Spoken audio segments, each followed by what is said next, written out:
Hello दोस्तों, जैसा कि हम सभी को पता है कि केआई इंडस्ट्रीज ने अपने क्वार्टर फोर के रिजल्ट अनाउंस कर दिए हैं, जो कि इस प्रकार हैं।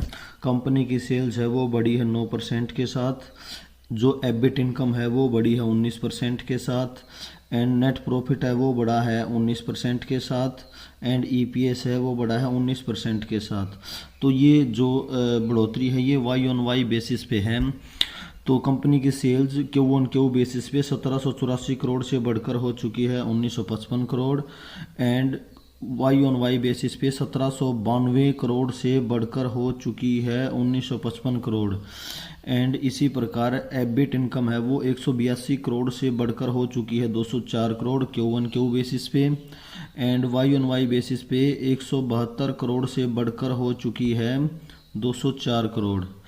एंड नेट प्रॉफिट पर अगर हम नज़र डालें तो नेट प्रॉफिट 129 करोड़ से बढ़कर हो चुका है 138 crore Q on Q basis पे, and Y on Y basis पे 116 करोड़ से बढ़कर हो चुका है 138 करोड़।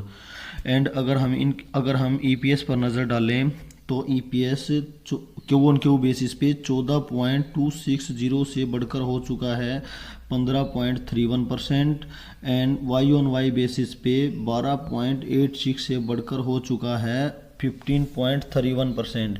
यानी क्यू ऑन क्यू बेसिस हो या वाई ऑन वाई बेसिस हो, sales, EBIT, net profit, EPS सब कुछ बड़ा है कंपनी का, सब में बढ़ोतरी है, कहीं भी कोई भी डिप आपको दिखाई नहीं देगी। तो चलिए, अब ये तो था क्वार्टर फोर का रिजल्ट। इसका अब देख लेते हैं मार्केट की एक्सपेक्टेशन का डेटा। एक बार देख लेते हैं हम कि मार्केट ने क्या एक्सपेक्ट किया था केआई इंडस्ट्रीज से। तो हमारे पास ये मार्केट की एक्सपेक्टेशन का डेटा अवेलेबल है।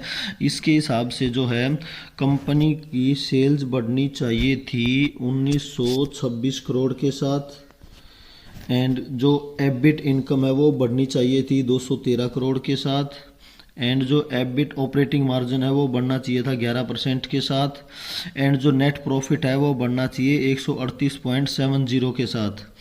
तो आप देख सकते हो यहाँ पर, इनको याद कर सकते हो।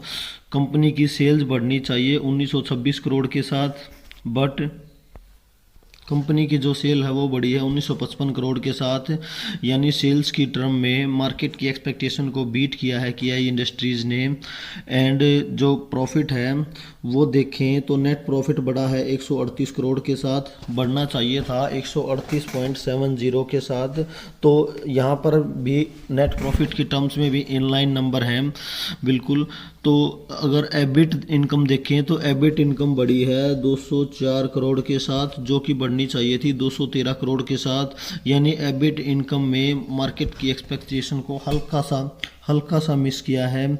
एंड अगर नेट मार्जिन देखें, नेट मार्जिन जो है एक बार कंपनी के हम देखें तो जो है ऑपरेटिंग मार्जिन 10 पे बरकरार है क्यू ऑन क्यू बेसिस पे भी, and Y on Y basis पे भी 10% के ओपीएम मेंटेन रखे हैं बिल्कुल केईआई ने, चाहे क्यू ऑन क्यू हो चाहे वाई ऑन वाई हो। लेकिन मार्केट की एक्सपेक्टेशन के हिसाब से 11.10% के साथ मार्जिन बढ़ने चाहिए। तो यहाँ पर भी हल्का सा मिस किया है मार्केट की एक्सपेक्टेशन को। तो कुल मिलाकर जो केआई इंडस्ट्रीज़ के जो नंबर हैं वो इनलाइन कहे जा सकते हैं एक प्रकार से। तो अब देखते हैं मार्केट रिएक्शन क्या होगा इनका। ओके, थैंक यू दोस्तों।